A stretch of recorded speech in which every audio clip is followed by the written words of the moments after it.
Well, hello, everyone, and welcome to a new episode of He Said, a look at the world from a seasoned Black man's perspective. I'm your host, Alvin King, and we are now in season 4. Can you believe it? Uh, when I started this journey 4 years ago, I tell you, I never thought that I would be doing a season 4 episode. So, welcome to our season 4 episode. It is Friday, October the 4th. I hope you all have had a great summer. We have been away from you for 8 weeks, and I gotta say thank you to all of you who have been reaching out and saying, I hope you guys are okay. Can't wait until you come back. Things like, Alvin, we watched that episode again. Thank you for running that episode that you guys ran. So thank you all for just your support and for being here and staying with us, ladies and gentlemen. Again, welcome to season 4. For the past 16 out of 18 weeks, it has been raining. And today I thought that I would bring the sunshine. So here I am. I thought I'd wear some yellow for you guys. It is beautiful here in Washington, D.C. It's going to be a great weekend from what I'm told. How you doing, Kendall? Hi, Monica. Thank you guys for joining us. I'm just so happy. Whoa, I'm really happy to be here, ladies and gentlemen. Okay. It is 32 days before the presidential election. And Vice President Harris will go head-to-head with Donald Trump as Americans cast their votes in the 2024 election. And in a recent polling twist, Republican J.D. Vance has rode this wave of success since the vice presidential debate with Tim Walz. And he's now seeing a significant boost in his favorability, which was previously at record low levels. It still should be at record low levels as far as I'm concerned. And meanwhile, Harris maintains a narrow lead over Trump, but a new poll suggests that a growing number of Republicans may also be voting Democrat next month. But we cannot sit down. We have to vote. You have to tell your friends to vote blue, of course, ladies and gentlemen. So, we cannot get too lax with this. And we're going to talk about that more in the show. Again, it is October and the stores are rolling out Halloween, Thanksgiving, and Christmas all at the same time. And I mean, it is like all in your face. And I've heard some people saying that, they don't like it. But for me, because I like doing things in advance, it's not a problem for me. And I kind of like, being able to go and pick up some things that I may want to use for Christmas and decorating and all that. I'm into that kind of thing. So it's not a problem for me. But if you're ready to get out there and spend some money for the holiday, the stores are bringing it to you. And everything that's going on in this world, I got to give some credit to TikTok because they are doing some TikTok cuteness stuff. And one of the things that are trending on TikTok right now, you all better sit down for Thanksgiving because you're going to get it. Because Charlie Brown has a new girlfriend, everybody. Charlie Brown has got some chocolate magic. And I don't know what her name is, but some people have been, calling her Kiki and Daphne and somebody even said her name was Beverly. She is darn sure not no Beverly. But Charlie Brown got a new girlfriend. The Peanuts gang is about to show out this year, ladies and gentlemen. So guess who's coming to dinner? Also, the cuteness on TikTok is the new hippo craze. Mudang, a baby pygmy hippo from Thailand, has become the latest internet sensation.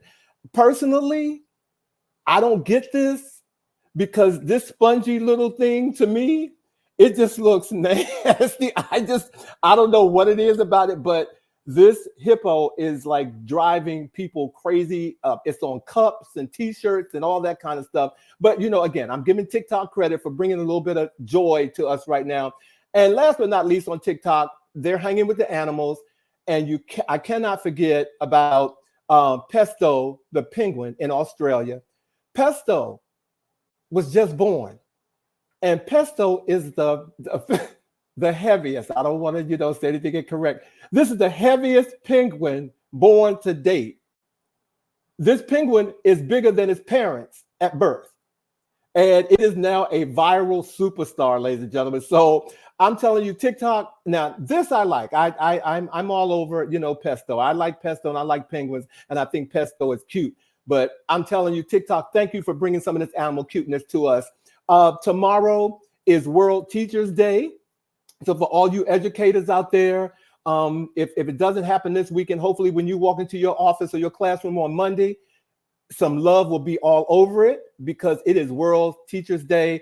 And last but not least, this whole month of October is Breast Cancer Awareness Month. Last year, around this time, I lost my only sister who died of cancer, but we will be acknowledging breast cancer throughout the entire month of October, ladies and gentlemen. But again, thank you all for joining us tonight. We have been working really hard to continue bringing you great news and great resources. And we got some, some tricks that we're going to pull out on you all this season. So I'm glad that you're with us. So right now, if you're ready, I'm going to get on with bringing my guy in here. So let's get on with the chat.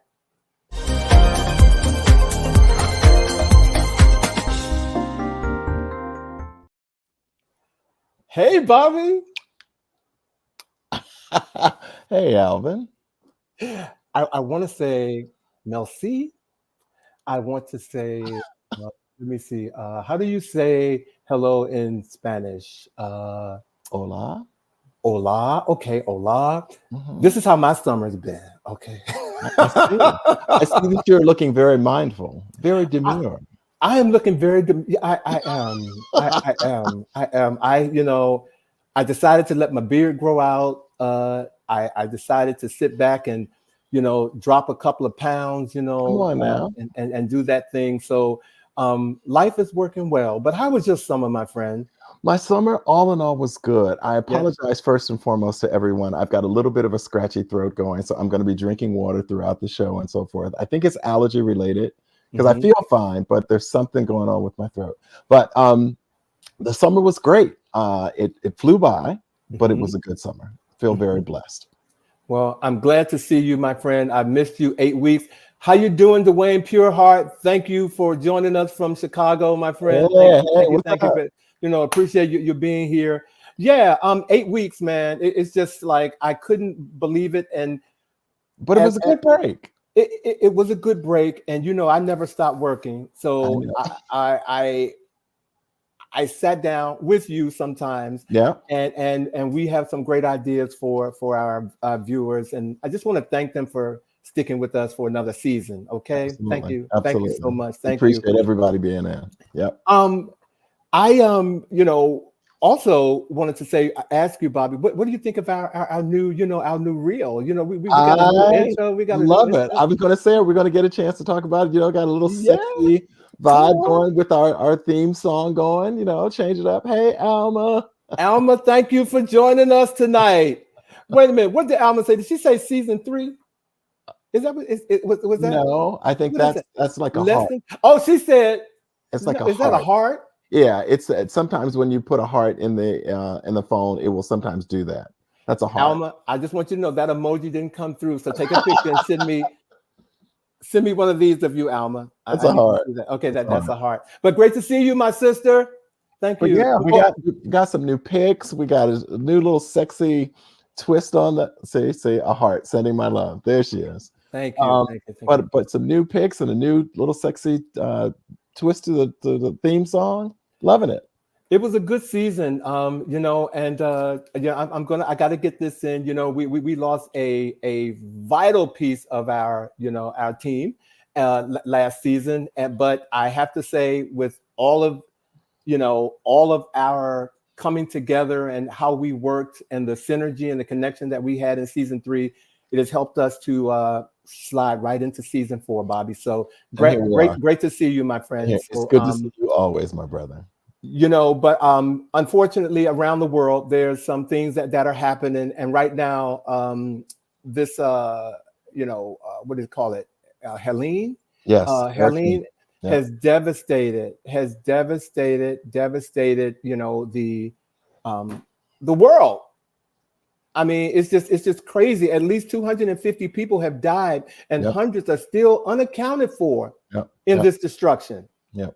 And so, I mean, and it has affected Florida, Atlanta, and North Carolina. Yes. And one of the cities that was hardest hit is Asheville, North Carolina. Don't hear a lot about Asheville, North Carolina, but it is Mhm. a state, I'm sorry, a city and town that certainly has a very special connection to me. My mother was born in Asheville, North Carolina. Wow. Yeah. I Wow. don't have any family members remaining there, but I have always aspired to get to Asheville because it was the birthplace of my mom. Well, it's just really sad, and I don't think nothing has happened this big since we had what was that last huge hurricane? What was her name? It started with an M. I get these names all mixed up sometimes. And I'm not gonna lie, I can't remember. I'm not gonna. I was going to say Maggie, but we have not had a No, Maggie. no. But I'm definitely going to think about it. And I know our producers is back there saying is telling us what the name of this that It'll hurricane come. was, but it's It'll going to come. come to us. But this is really devastating, and so I'm praying for all the people that are there. And I know that we haven't seen the worst of it because lots of people are missing. And yeah, so want to send our prayers to Our thoughts and prayers to those who've been by, impacted. yeah, Absolutely. the Absolutely. devastation of Helene. On a much lighter note, this past weekend, we saw the celebration of the 50th anniversary of an iconic television show, Saturday Night Live. I don't know if you had a chance to see it yet, but I knew they had been on hiatus. And so I knew when they came back that one of the first things they were going to do was tackle. I said, Maya Rudolph is like ready to go. And they did not disappoint. They opened with Andy Samberg here, as you can see here, is being Doug Emhoff. Maya Rudolph is there as, of course, Kamala Harris. And of course, Dana Carey played Joe Biden. It was a hilarious monologue. I'm glad you said that. I didn't know who played Joe Biden. And unfortunately, I only saw the opening monologue. I don't know what happened to me last Saturday, but after I saw the opening monologue, I just fell out. I was just asleep. And so I have to go on, YouTube or something to see the whole episode. But everybody's been raving about it. And apparently, this was this was their highest viewership in the last 3 seasons. It was hilarious. It really was very funny. Gene Smart of long time ago, Designing Women, but most recently Hacks, was the co-host, and it was wonderful. It was a really funny show, and of course, Michael Che and Colin Jost doing Weekend Update, but they were just hilarious. It was funny. It's very funny. I'm looking forward to it tomorrow. I know that I'm believe it or not, I'm a huge fan of Coldplay. Oh yeah, because Coldplay will be on to it. Yeah, I like Coldplay too. I love Coldplay, and so cool. I'm looking forward to seeing that. Alma says, "Would you say Alma? Unbelievable! I was recently in Boone at the Art of Living retreat, which is part of that Asheville area. Ah, okay. Asheville has a really artsy, crafty vibe going down there, and so it attracts a lot of festivals, art festivals, and things like that. Well, it has definitely impacted tourism. So, absolutely. Yeah, absolutely. I was listening to a story today about people calling who were actually traveling to certain areas and trying to figure out how they can get their money back from like Airbnbs and all of that. Yeah. And Airbnbs are now rewriting their what do you call it? Their policies. Their policies. And I know we skipped from Saturday Night Live back to Helene, but we just did that so effortlessly. It was just a host can do that. That's what hosts do. We can actually do that. But while we're shifting, I do want to say this is something that kind of hit me this week on the 26th of September.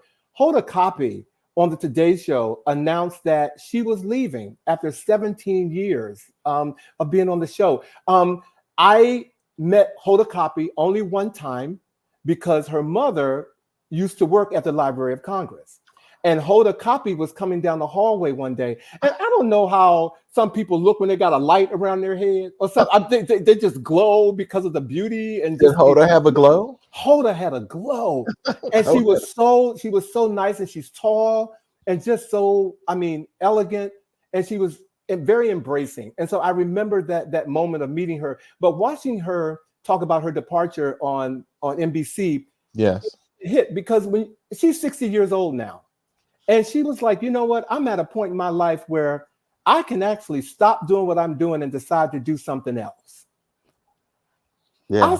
I said, damn, Hoda, I want to be like you. It was an emotional moment for her, but I think a lot of people have applauded her for Mm-hmm. saying that, I've reached a point in my life. She realizes that she is very fortunate in terms of her resources and what, the ability to kind of take some time and be able to control her schedule in a different way. She's like, I got some young girls. I really want to spend some time with my girls while they're young.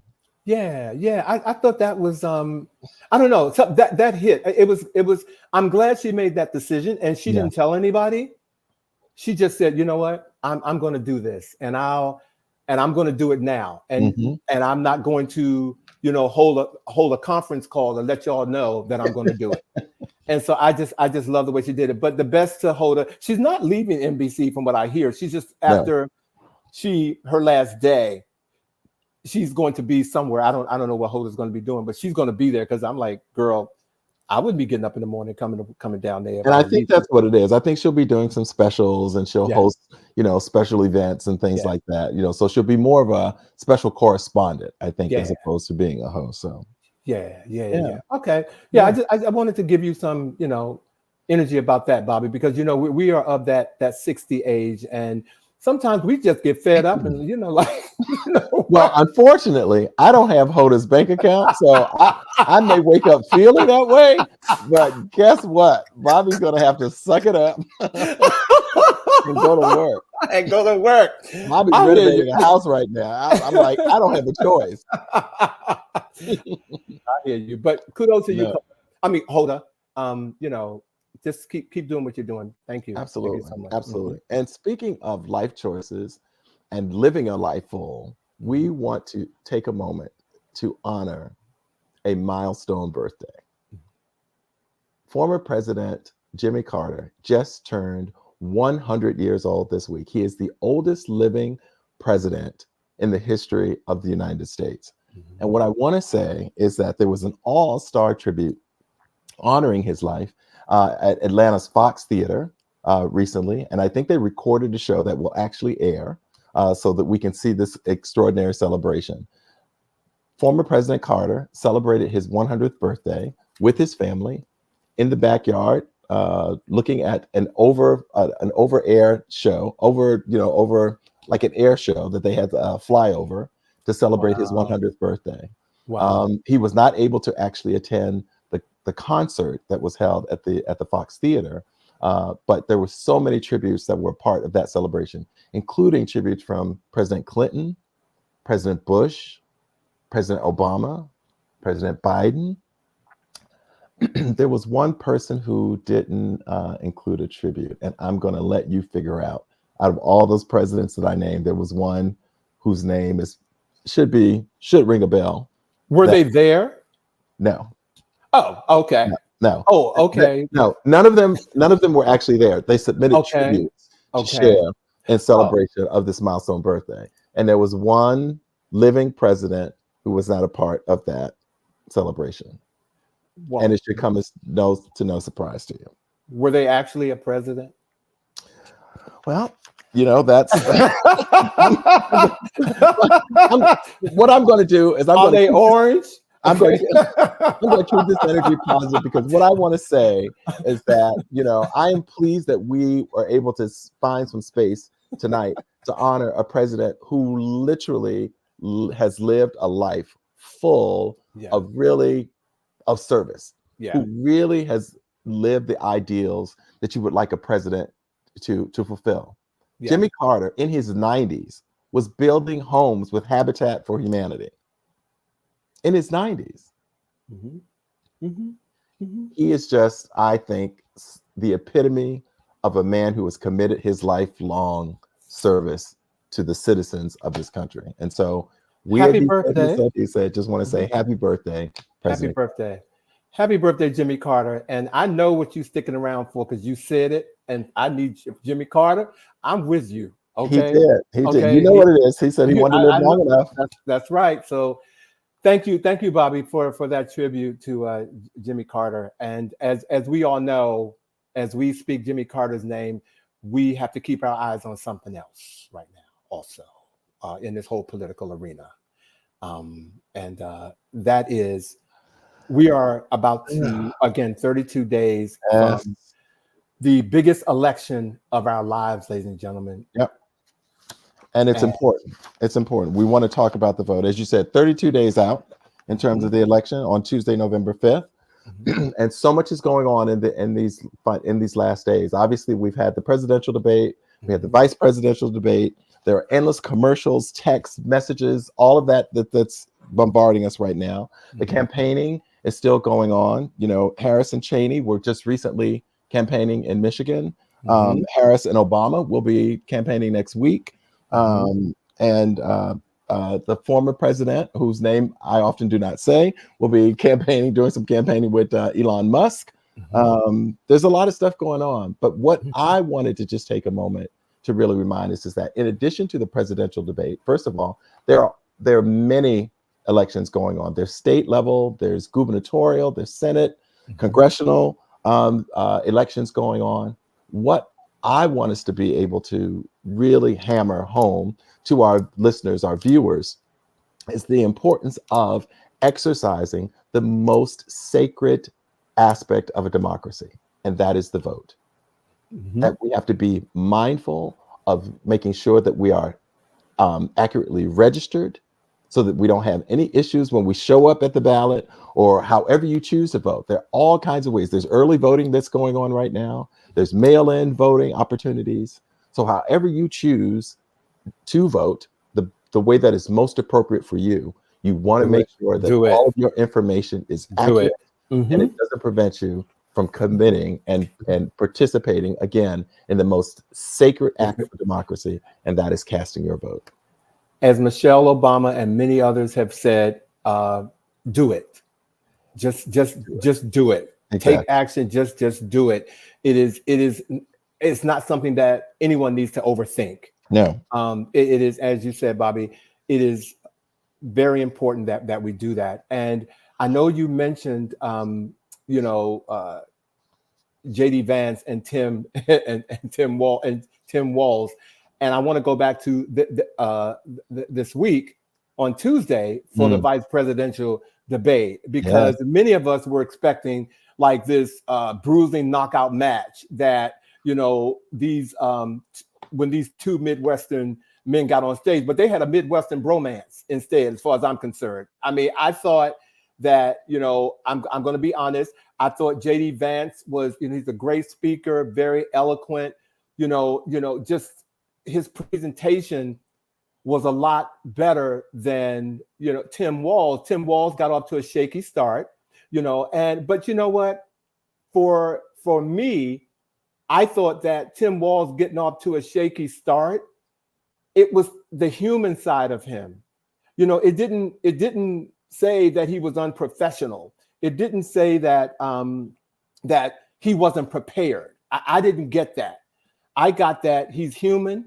And at the end of the day, we all know the person, Tim Walz, that we see, Tim Walz want to cuss you out. I believe that.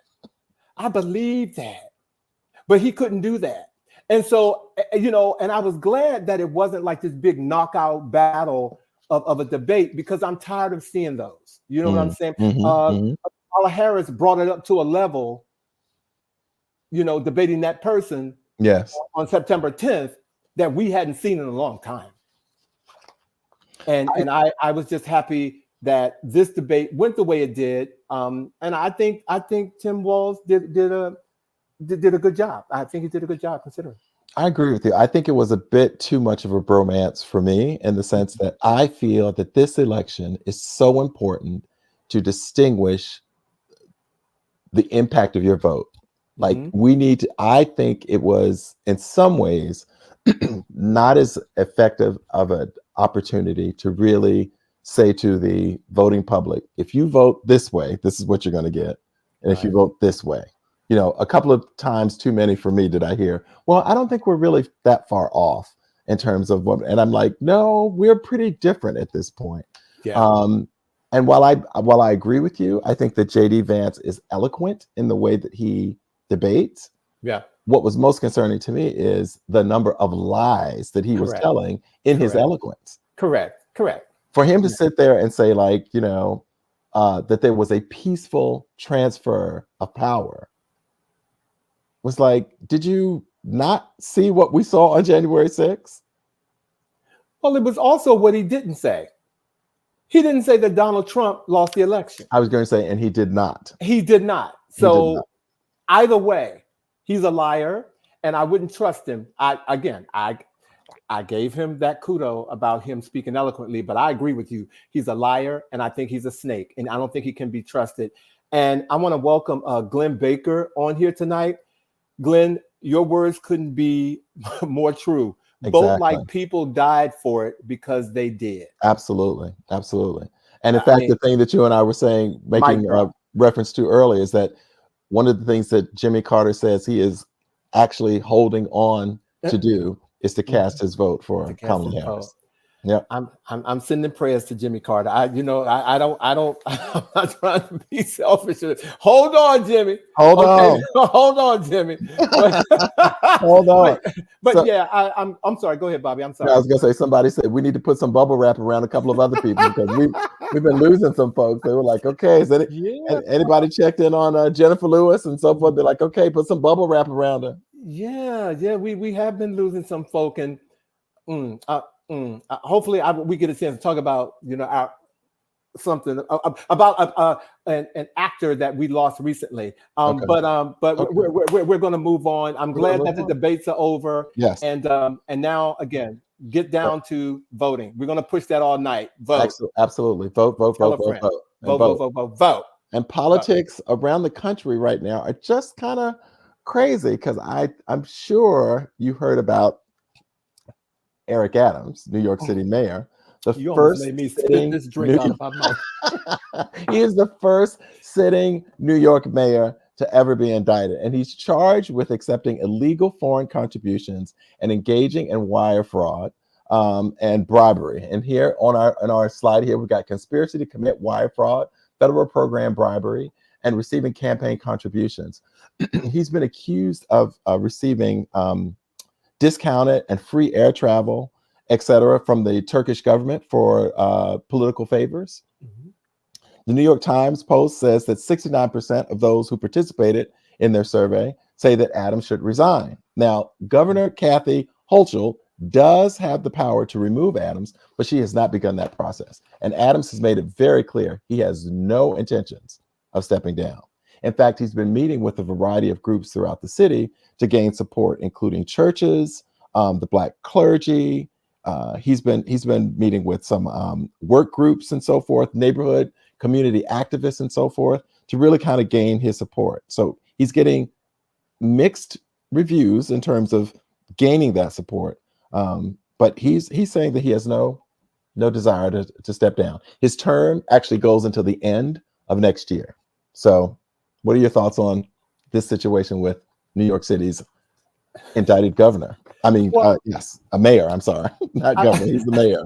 I was going to ask you in your research, Bobby, was there anything in writing that says that he feels like he's being unfairly treated or, targeted in some way? There have been some times where he said that, he's being treated this way because of his race.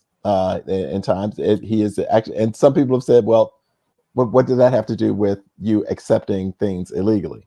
He's pointing out the difference between some of the things that he's been accused of and how he's being treated, and that other particular politician that we've been speaking about, whose name we often don't say on the show, who is actually has been indicted, convicted, and is still walking around, and no one's really talking about imprisoning him.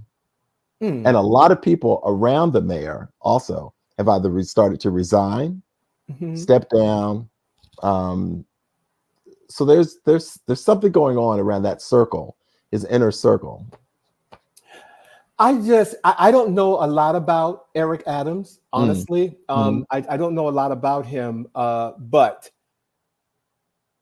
I am just so sick of certain people playing the race card when this couldn't happen to you if you weren't in that situation.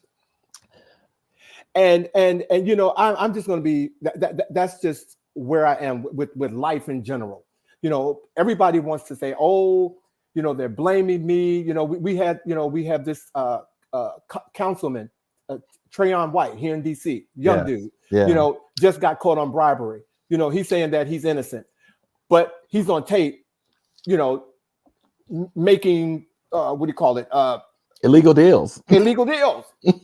And so I'm like, if you're not in that situation, there's nothing that anyone can say. And the person that can tell you that without a doubt is the only president that I will ever love, and that's President Obama.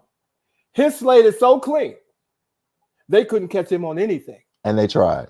They tried mightily. They tried to catch him with a khaki suit. They tried everything.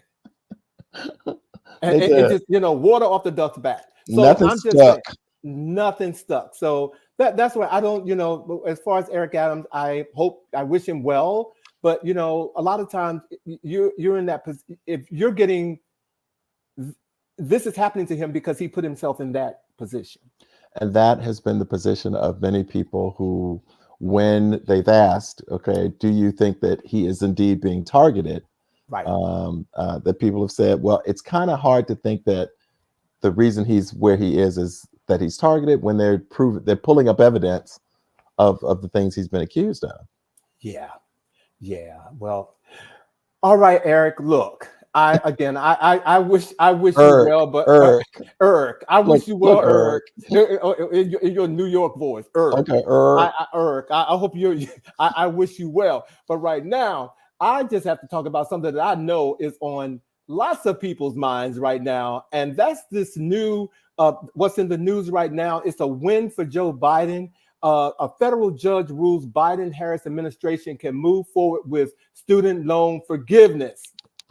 Okay, that's outstanding news to everybody on this thread. Everybody, your brother, your cousin. This is news. People are happy with that. Yes, baby, be happy. And for all of those people who are talking about Joe Biden and Kamala Harris is not doing this, that, and the other, this is something that they need to get credit for. Absolutely. And so I'm like, and this is one of those times, but I wanted to just break down really quickly for those of you who don't know how this all came about. The Biden administration saw a brief temporary glimmer of hope for its new plan to provide student loan debt relief in the courts this week. In the president's waning days, he's going to be leaving soon. His administration's attempt to achieve debt for millions of borrowers are facing a familiar streak of conservative legal challenges. But what is happening? Trump appointed U.S. District Judge Matthew Skelp in Missouri issued a preliminary injunction Thursday, halting the debt relief plan after another judge had allowed a pause to expire. Mm-hmm. U.S. Judge Randall Hall had shortly before allowed the expiration of the temporary restraining order on the Biden administration student loan plan introduced earlier this spring. He also dismissed Georgia from the lawsuit and transferred the case to Missouri, and that's where the win came in. Hall's ruling marked a small win for Biden and over 30 million borrowers who could receive relief with the new initiative after a series of GOP-backed legal charges blocked the move. If Hall's decision stands, it would clear the way for the Biden administration to proceed in finalizing this program. And I just want to say, y'all better give Biden some. You better give Vice President some credit on that. Some credit on that. Mm-hmm. I get excited about that because look, if I can wake up one morning and all my student loans is gone, I'm throwing a party. Y'all coming over here for dinner, okay? For dinner, okay? But I thought that was a big win for Biden this week, in the world of politics. And so, Joe, you still doing it. You still doing it, Joe. You still Yeah. Oh, well. So we go from positive to kind of like, but we're trying to bring. What you talking about, Bobby? We're trying to bring the news to people. So, again, I'm not a big fan of this person, but this person is in the news right now because she's about to release a very intimate portrait in her memoir called Melania. Such a lady. Okay, you said that. The former first lady is about to release what she refers to as an unflinching, honest portrayal of the intimate side of her life, the art of her deal, Melania Trump. And it's supposed to include a lot of information about her life in the White House, and some of the misconceptions that people may have about her. She says the former First Lady invites readers into her world, offering an intimate portrait of a woman who has lived an extraordinary life. And obviously, we know that that life has not been without controversy from time to time, in terms of the fact that how she even met her current husband, and his kind of record of how he meets his wives, and what he does with these ladies before he actually marries them and so forth. So there's a lot that is going to be scrutinized, I think, in this book. But the most bombshell information, if you will, that comes out of the book is that she confesses her own personal feelings around the issue of abortion and a woman's right to choose and a woman's right with her body. And all of us know that her husband was literally responsible with the process of overturning Roe versus Wade. Right. And so you can imagine that there are members of his political party, her political party as well, who are not happy that right before the election, this is coming out that she has these feelings. In fact, her husband recently responded to it on the campaign trail, pretty much saying, I told her she could say whatever she wanted to say. She was going to say whatever she wanted to. She has the right to say whatever she wants to say, etc. But I don't know, Alvin. Something tells me that there was a little bit of upheaval in the residence when this came out. I think it's all a plan. You know, they will stoop at nothing to have their constituents to believe that, you know, that to believe what they're really lying about.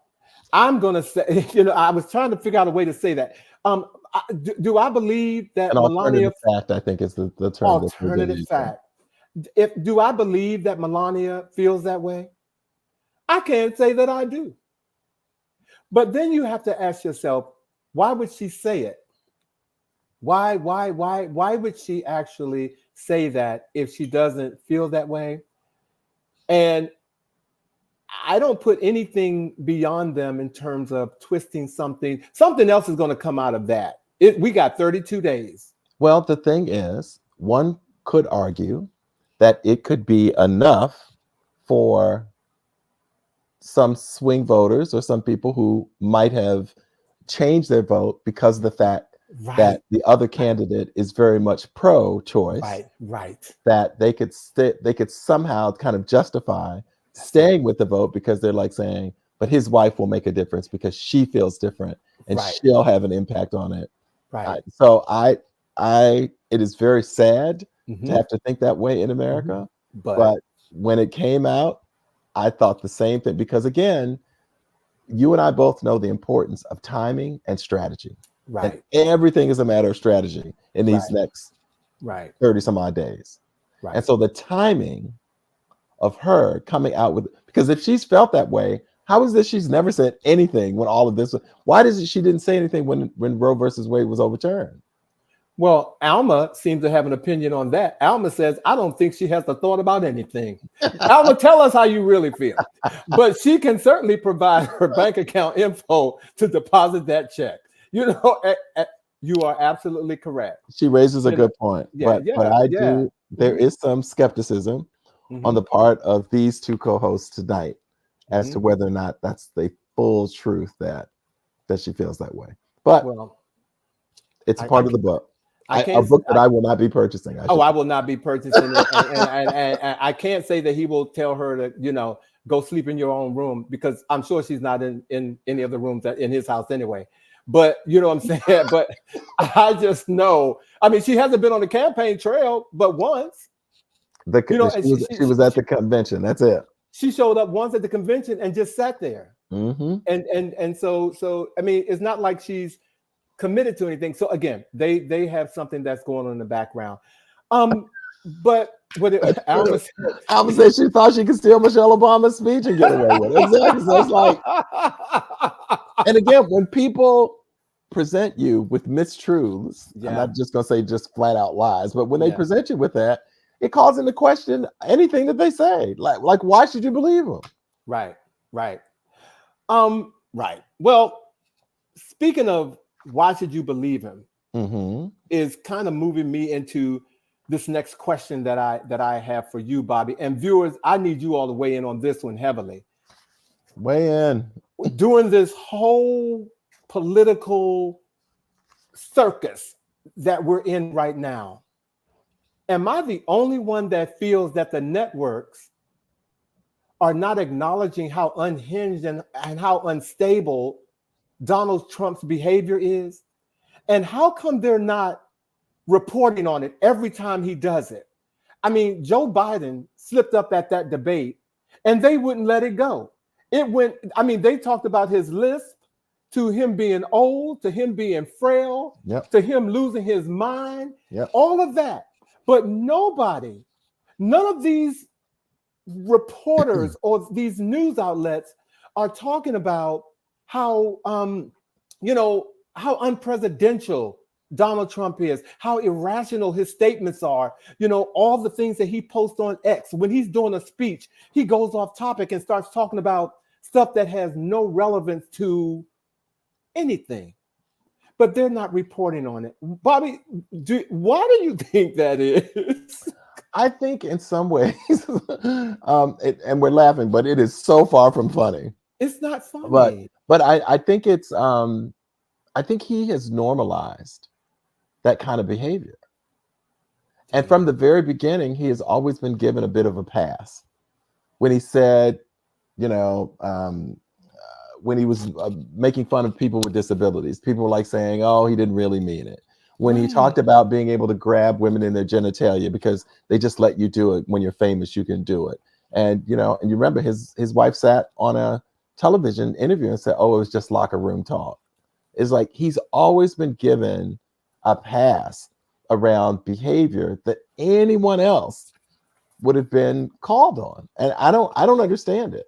But I completely agree with you that the things that to be in the presidential debate talking about they're eating the dogs, they're eating the cats, they're that, like, it just, talking about crowd size. I've got the biggest crowd size, and go to her rally. Like, the things that are being said are so juvenile in many ways and unhinged in certain ways that you would be hard pressed to see anyone else act that way without some level of being accountable and called into question. Well, this week last week he wanted to file a case against Google because he said Google is saying better things about Vice President Harris than they are saying about him. Wow. And he wanted to bring a case against Google. Glenn said Trump gave News Network every bit of crazy during his term. Yeah. The nation expects it, no longer news. Yeah. Correct. But report on it.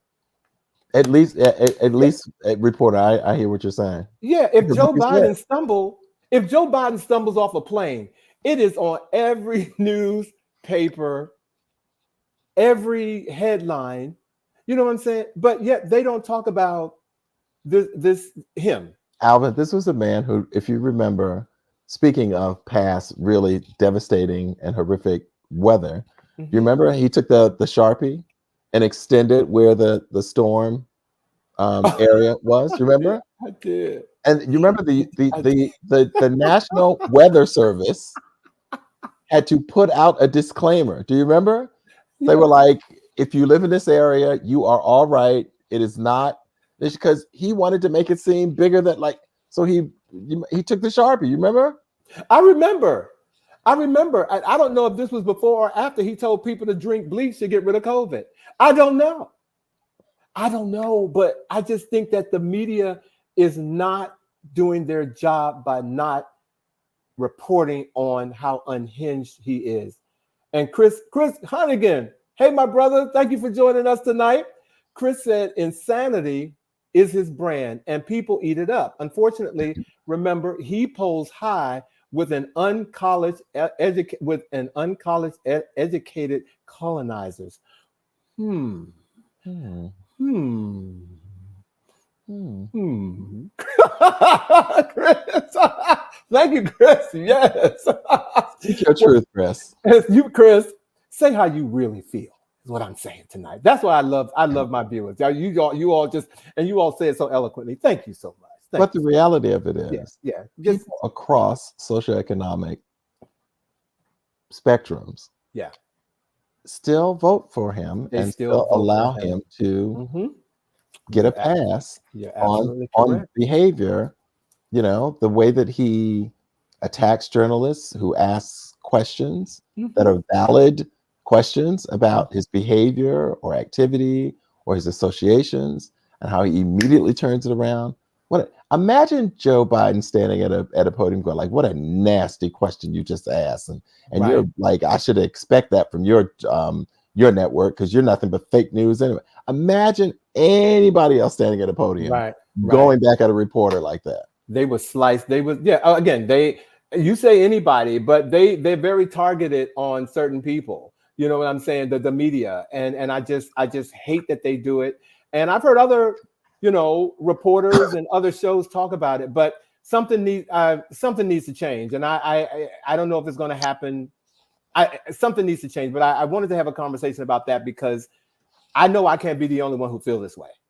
You know what I'm saying? I cannot. I cannot. So, okay. All right. And as you're speaking about something that needs to be changed, there needs to be some changes in the Secret Service. There's some stuff going on. They are really going through it right now. The most recent issue is that a Secret Service agent has been accused of groping a member of the Kamala Harris staff. Isn't that sad? It's just, it says a U.S. Secret Service agent has been accused of groping and sexually harassing a member of Vice President Kamala Harris's official staff during a trip last week, according to 3 people who were familiar with the situation. So the Harris's office said in the statement that we have zero tolerance for sexual misconduct and that the office takes the safety of staff very seriously. Now, according to reports, the agent was on a trip with Harris staff members last week in Wisconsin to scout possible locations for a visit from the Democratic presidential nominee. And when the group went out for dinner and drinks, now the agent, who appeared to be drunk, is accused of groping the woman in the presence of others after they went back to the hotel, according to the people who spoke to the Associated Press, who were doing this investigation. The employee was taken off detail and placed on administrative leave pending the results of the investigation, according to Secret Service. And this is a growing list of issues around sexual inappropriate behavior, the whole issue with some recent assassination attempts. The Secret Service allegedly. Thank you. But the Secret Service is currently going through a real period of self-doubt in terms of their ability to do what they're supposed to be doing. I just can't understand it. And Bobby, I'm going to go off script a little bit. Ladies and gentlemen, this week, Bobby and I were holding our meeting, and I went into the meeting screaming, Bobby, the Secret Service have lost their mind because TMZ last week reported that some fake Secret Service person was in the car with President Obama. And I did my research on it because it wasn't coming up in the news after TMZ reported. I was at work and almost fell out of my chair. And then 10 minutes later, this incident about the Secret Service groping, VP Harris's staffer. And so I was like, what is going on with the Secret Service? Have you all lost your mind? And then they said, oh, well, they're understaffed. Does that make you act like that? You understand? So you're gonna start groping people. You're gonna get drunk, and you're just gonna do things that are completely out of character. Okay, right. All right. Let me see. What did Glenn say? His self-advertising testimony at the beginning of his first campaign, where he said, "I can shoot someone on Fifth Avenue and not lose any voters." He was correct. Chris Hunnigan is correct. Crazy his brand. See, that he said it. He said it. He did. He said it. And you know what they say? Oh, did Maya Angelou say that? When someone shows you who they are. Someone shows you who they are. Believe. Correct. Yes. We honor Maya. Yeah, we honor Maya. We love Maya. We love James Baldwin. We got some favorites on this show. Glenn and Chris, y'all made Maya Angelou jump in my spirit. She came. And still she rises through Alvin. Yeah, but the Secret Service, they got to pull it together. They got to pull it together. So it's not looking good. It's not looking good. And let's just say, I want them to pull it together because I don't want no foolishness when they're protecting people that should be being protected. You know what I mean? My thing is, I've always said, if something happens to that degree, it's an inside job. Okay. We're gonna keep on moving. We don't want that foolishness. We got some entertainment news that we want to bring you all in on, Oh my God. Okay, so I feel like I got some really interesting stories for us. Okay, so we are all. That's what you calling them. So go ahead and slide. Oh my God. Okay, so you literally would have to be under a rock to have not heard this next one, guys, and it has to do with none other than Sean Combs, Lord, taken into federal custody in New York. An explosive arrest and indictment and ever-growing lawsuits against the music mogul, Sean Diddy Combs. Now, there are over 120 accusers who have been coming forth and testifying against Combs, okay? More accusations against Diddy? Absolutely. And these charges include, the things that he's being accused of include violent sexual assault, rape, sex trafficking, facilitated sex with controlled substances, and dissemination of video recordings, sexual abuse with minors, and of course, these infamous sexual parties known as freak-offs that apparently have taken place after, I guess, some of the more legitimate side of some of his celebrations and gatherings. We know that the recent house rage included a siege of all of technology, including a number of video recordings and clips that should certainly have a lot of people across the country shaking in their boots right now, that they were involved in this illicit behavior. And one of the most interesting things that was confiscated, over 1,000 bottles of baby oil and lubricants. I know he had a diverse 1,000 bottles. You said, you know what? I know he had a diverse group of people there, but Black folks love baby oil. I'm gonna tell you that right now. We love some baby oil, but that I'm just gonna say, you know you love baby oil, Bobby. Tell me you don't. When I was a baby. Come on now. I'm not joining you. I'm not. I'm just saying you can use baby oil, but seriously. Okay, Alma, do you have 1,000 bottles of baby oil? See, but 1,000 bottles, Alvin. Okay, I'm not going to 1,000. I'm not going to stay there. Well, he did have a party. Again, if you in the pool, you got to have baby oil. Oh, we don't like to be ashy either. Let the record state it is that guy. that guy. But my big biggest even our producer's like he's a Costco shopper. That's what it is. Norman, we are not going there with you. No, you two are crazy.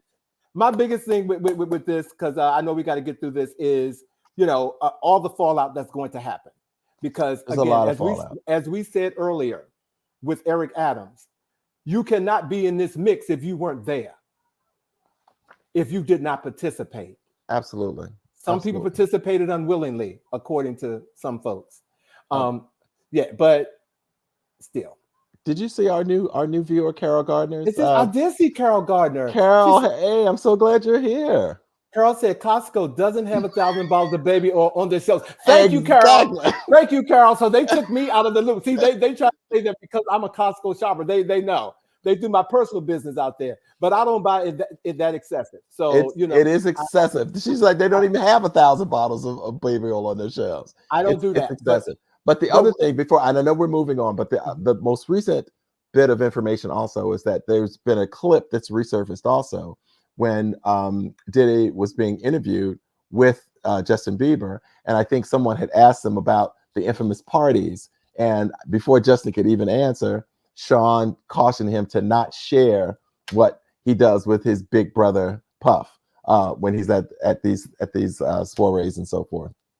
Well, I really think there's some more going on, particularly with Justin Bieber, that's going to be coming out as well. Of course, and I can't say what I said backstage, but Justin, you're guilty, and that's what I'm going to say. You're definitely guilty. Hey, ladies and gentlemen, I know we're getting to the end of the show, but I have one more piece that I have to talk to you about. This happened in early September, and I just want to ask your opinion on it. Two icons at a fashion event, Naomi Campbell, and Naomi Campbell, as we all know, she is the model of models, and Anna Wintour, who is the editor-in-chief of Vogue magazine. Ladies and gentlemen, they were at an award ceremony, and Naomi Campbell was getting an award, and Anna Wintour was to present it to her. And Naomi Campbell is notorious for being late. And so when Naomi Campbell showed up an hour and a half late. Okay, say that again. An hour and a half late. Okay. Anna Wintour was going to give her the award.